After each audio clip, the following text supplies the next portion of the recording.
czego nie wolno na australijskich plażach, a między innymi właśnie na Cottesloe. No na pewno nie możecie skakać ze skał, na pewno nie możecie pić alkoholu, nie możecie palić papierosów w nieoznaczonych miejscach. Nie możecie, i to nie tylko dotyczy od tej plaży, na której dzisiaj jesteśmy, ale to dotyczy każdej jednej plaży w Australii. Takie spacery są dla nas bardzo wyjątkowe, dlatego że co roku te plaże się też zmieniają, co chwilę coś tam dołożą. Na tą plażę wrócimy w okolicach marca. Artyści, ale nie tylko, wystawiają swoje prace, swoje rzeźby, swoje dzieła. Warto coś takiego zobaczyć.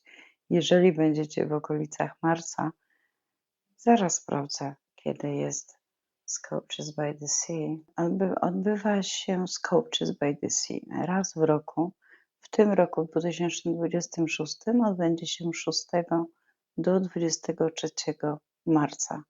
Więc jeżeli jesteście w tych regionach zachodniej Australii, polecam obejrzeć tę plażę i zobaczyć, co ona oferuje, bo oferuje naprawdę dużo. Z czego słynie ta plaża? Ta plaża słynie przede wszystkim z zachodów słońca. No wiadomo, wszędzie, gdzie jesteśmy na plaży, zachody słońca tu w Australii są przepiękne. Niebo robi się pomarańczowe, dokładnie jak australijska ziemia. Coś pięknego do oglądania. Jest to zjawisko naprawdę warte zobaczenia. Co jeszcze mogę Wam tutaj powiedzieć o tej plaży? Co wolno, a czego nie wolno w Australii robić na plażach. I owszem, również na tej plaży, której jesteśmy, na Cottesloe Beach w Australii w ogóle nie wolno pływać poza strefami wyznaczonymi. Co to znaczy? Są to czerwono-żółte flagi oznaczone, w których miejscach możecie pływać. Dlatego, że z powodu silnych prądów przede wszystkim, rekinów, no wiadomo, musicie unikać alkoholu, a jeżeli go używacie, to z umiarem i nie wsiadajcie za kierownicę. Zawsze trzeba pływać między czerwonymi a żółtymi flagami. I też musicie zwrócić uwagę, czasami jest zakaz pływania, wchodzenia do oceanu ze względu na rekiny, ze względu na meduzy, które są takie okresy, że one się pojawiają. Kiedy szczególnie mogą się pokazać meduzy? Meduzy pokazują się w okresie między październikiem a majem. Mogą często być właśnie flagi powieszone, że jest zakaz kąpieli, wchodzenia do wody. Co na przykład w Polsce jest normalne nad morzem, a tu w Australii jest zakazem. Może nie zakazem, ale potrzebujecie zgody. Ja pamiętam z Polski, jak żeśmy jeździli na wczasy i zawsze chodzili, sprzedawali lody, różne najróżniejsze rzeczy. Tu również się zdarzają, że ludzie chodzą, sprzedają, ale żeby sprzedawać na plaży, muszą mieć zgodę właśnie z urzędu.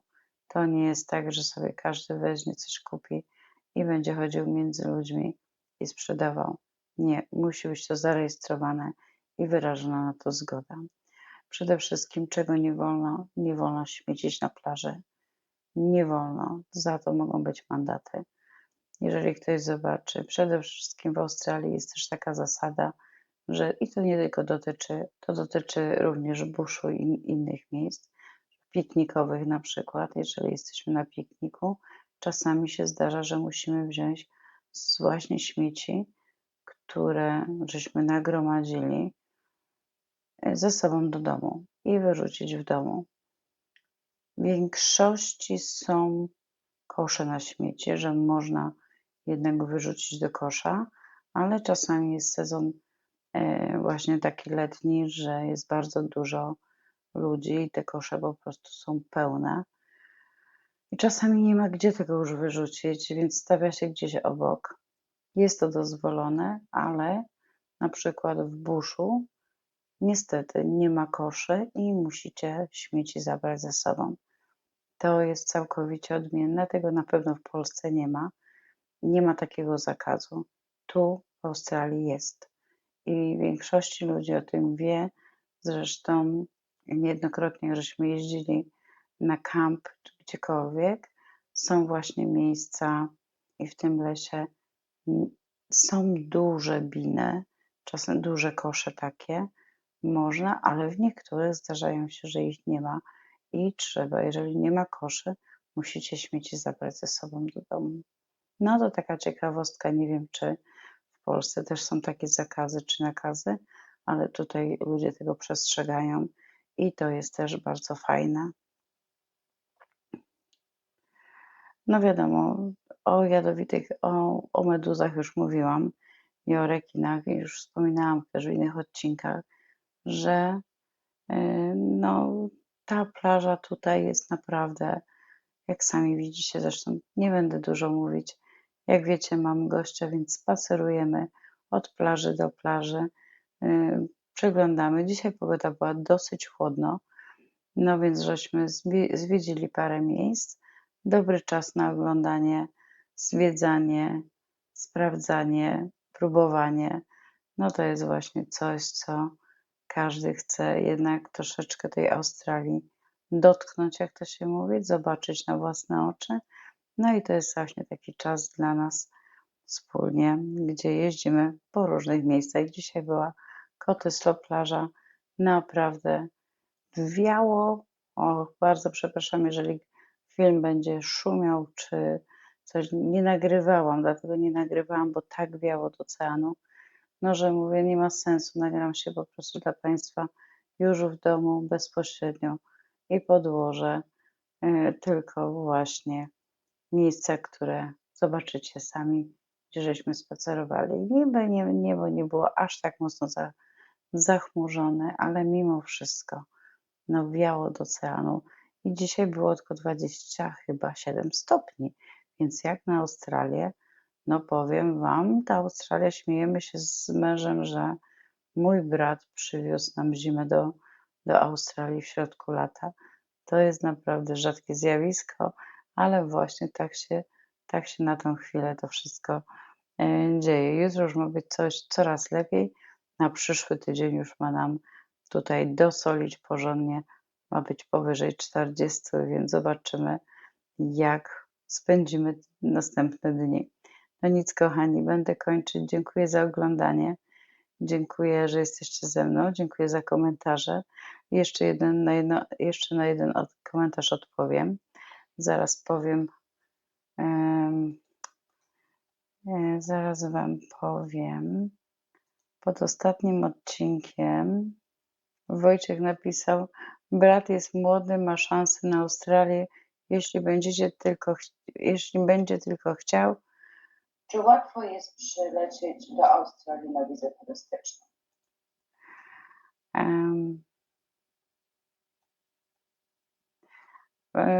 Pan Wojciech napisał: Brat jest młody, ma szansę na Australię, jeżeli będzie tylko chciał. Pozdrawiam i do następnego, kochani. Również Was pozdrawiam, kochani. Dziękuję. No, mój brat na razie jest pierwszy raz w Australii, więc nie wiem, czy będzie w ogóle zainteresowany. Na razie mu się podoba, a co będzie dalej, zobaczymy. Pani Mona Krakowianka, super i że brat tak się dobrze odnalazł. Z tego, co oglądam, trzeba zawsze deklarować na karcie pokładowej nie tylko bagaż podręczny, ale też większy. Także zasada jest, iż jak się nie jest pewnym, to zaznaczyć mimo wszystko tak. Z papierosami i tytoniem też trzeba uważać, bo jeśli się nie zdeklaruje albo za małą ilość, to mogą nałożyć stosowne kary. Tak, to prawda i przestrzegałam go przed tym, żeby absolutnie nie brał żadnych papierosów. Jedną paczkę dla siebie i to wystarczy. Oczywiście pozdrawiam panią Grażynkę z Norwegii.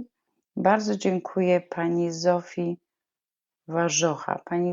Bardzo dziękuję pani Zofii Warzocha za radę. Jeżeli macie więcej rad, co chodzi Wiem, że mnie oglądają ludzie tutaj z Perth, więc no pani Zofia mi napisała: „Witaj serdecznie Basiu, na spotkanie z dzikimi zwierzątkami Australii polecam Caversham Park in Whiteton Park. Zapewniony za zapewniony bezpośredni kontakt ze zwierzętami, możliwość karmienia, sfotografowania i wiele innych atrakcji. Fajna wycieczka na cały dzień. Kiedy mamy gości z Polski, zawsze tam jedziemy”. Tak, mamy to w planie i na pewno pojedziemy. No, może to będzie jutro, zobaczymy. Mam jeszcze jedną opcję, ale zobaczymy, jaka będzie pogoda. Ale bardzo serdecznie dziękuję pani Zosiu za radę. Ale jaka niejaka pani Krystyna 4361 napisała do mnie tak: „Basiu, a jak to się stało, że udało ci się zostać na wizie studenckiej?” Pani Krystyno, skończyłam tutaj 2-letnią szkołę zakończoną dyplomą. Uczyłam się jako szef kuchni i znalazłam organizację, która mnie zasponsorowała. I takim cudem z wizy studenckiej przeszłam na permanent rezydent. A udało mi się dlaczego? Dlatego, że w tamtym czasie, jak skończyłam właśnie, miałam graduate, dostałam, Australia Zachodnia stwierdziła, że Perth będzie przez jakiś tam czas regionem i był chyba przez 2 albo 3 lata Perth uznawany jako region. Co to znaczy? Jako country. Coś w tym kierunku, dlatego że i wtedy dawało mi to możliwości, nie musiałam wyjeżdżać na country na przykład, żeby szukać sponsora, że mogła się zakwalifikować. Tak naprawdę szczęście mi pomogło. Ustawa rządowa również mi pomogła i takim cudem zostaliśmy w Australii. Taki był może nie plan od samego początku, ale takie było założenie. Takie było założenie, że albo mi się uda, albo mieliśmy jeszcze 2 inne wyjścia awaryjne, więc no, skorzystaliśmy z tego pierwszego, gdzie ja oczywiście ukończyłam tą szkołę. Ale może o tym, jak się zaczęła moja historia, co chodzi o przyjazd do Australii, to zrobię osobny odcinek. Ale zrobię ten odcinek dopiero gdzieś w okolicach lutego, dlatego że na tą chwilę nie za bardzo mam na to czas. Ale chyba mnie zrozumiecie. Filmiki będą teraz króciutkie. No, chcę wam jak najwięcej przekazać, więc zobaczymy, jak to wyjdzie. Dobra, trzymajcie się, kochani. Do jutra. Zobaczymy, co jutro będzie, co dzień przyniesie. No i życzę wam miłego weekendu. Trzymajcie się. Bye.